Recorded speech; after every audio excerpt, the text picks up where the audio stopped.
What's up, guys? I'm going to give you 3 ways to slow down your panic attacks. Go ahead and smash that like button down below if you're ready to kick anxiety in the butt, and leave me a comment down there and let me know some ways or tips that you have used to help control your panic disorder. So guys, panic attacks are terrible. We all know the symptoms. We know the horror stories. We know the terrible experiences. I dealt with this for 4 years. I spent a year in recovery after that. For the first 4 years, I had 5 to 10 of these a day. I thought I was dying, thought I was having heart attacks, sent me to the hospital. I would have them in predictable situations. I would have them out of nowhere. If you can think of it, I dealt with it with panic attacks. And that was something that I dealt with. I struggled with it. It was terrible. It made me miserable. So I wanted to learn how to decrease the intensity and to slow the frequency of them.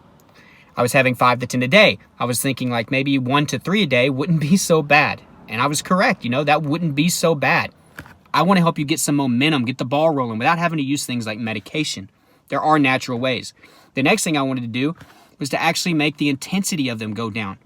And the duration, 30 to 60 minutes, all the way up to like 6 hours. That's way too long to be having panic attacks. If I could slow it down to 3 to 5 or 3 to 10 or 15 minutes, that was cake. That'd be amazing. I would love that. So that's my goal with this video today. I want you to gain some momentum. Who knows? Some of these tips could actually stop your panic attacks right there. But if anything, I'm hoping that these will at least help you slow them down. And that's what we want to do, is gain some momentum. So the first one I'm going to talk about is stimuli.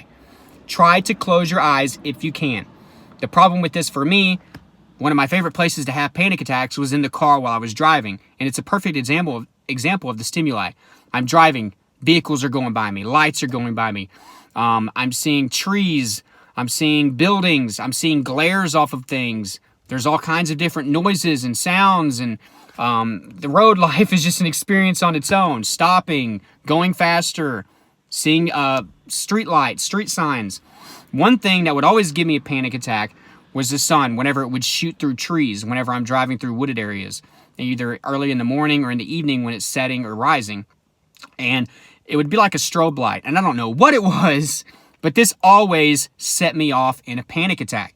It would make me feel like I was going to have a seizure or have a stroke. I know it sounds crazy, but I was irrational, and I would have to pull over and actually close my eyes. This is before I actually knew about this tip. So it was just a natural instinct to do that. I would give myself a break. I would try to breathe deep and try to get to work, because that's where I was headed. Eventually I had to quit that job because of my panic disorder. So that's the first thing. Try to close your eyes. That also applies, obviously, if you're not in a car. It'll be easier for you to close your eyes, seeing things on TV, bright screens, anything, moving around you. That can actually aggravate your panic attacks. So make sure that you're actually closing your eyes and at least trying that out. The next one, guys, is focus on an object. Don't pick something that's plain. Find something that's a little complicated that you can sit there and ponder over, because we're not just going to stare at this object. We're going to look at this object and we're going to think about where it was made. What's the texture? What attachments does it have? Think about all the memories that you have that were spent with that object, or any memories that had to do with that object, and just sit there. And whenever you get done with that object, focus on another one and just go all around the room or the house or your backyard. Find something. If you have to park on the side of the road, look in your car. There's objects everywhere.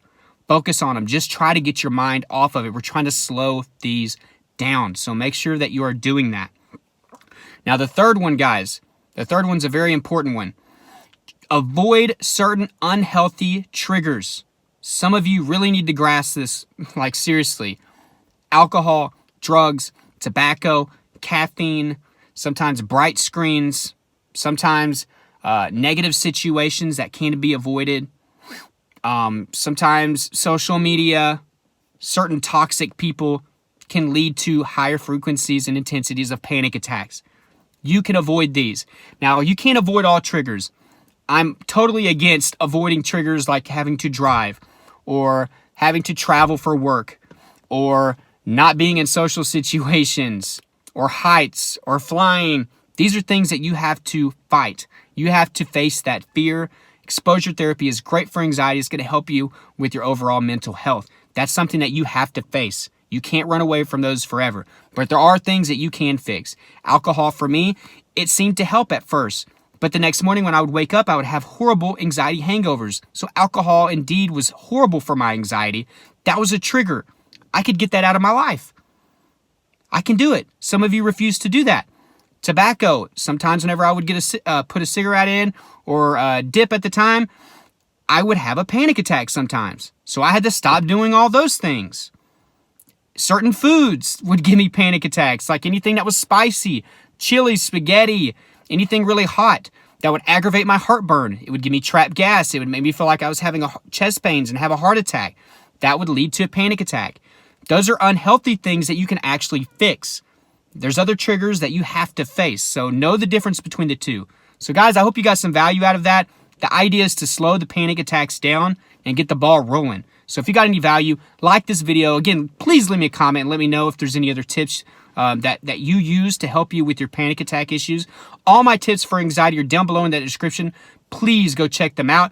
There's some online therapy. You get a free 1-week trial. Go try that out. There's plenty of journals to help you with your anxiety. That's something you should be doing every single day. Check those out. Some amazing ones there, especially the meditation journal and the morning journal. Those are great for anxiety. All my social networks are down below. Join those if you haven't. Subscribe if you haven't. Hit that notification bell so you get updates when I put these videos out. Thank you so much, guys, for tuning in today and giving me your time to share this with you.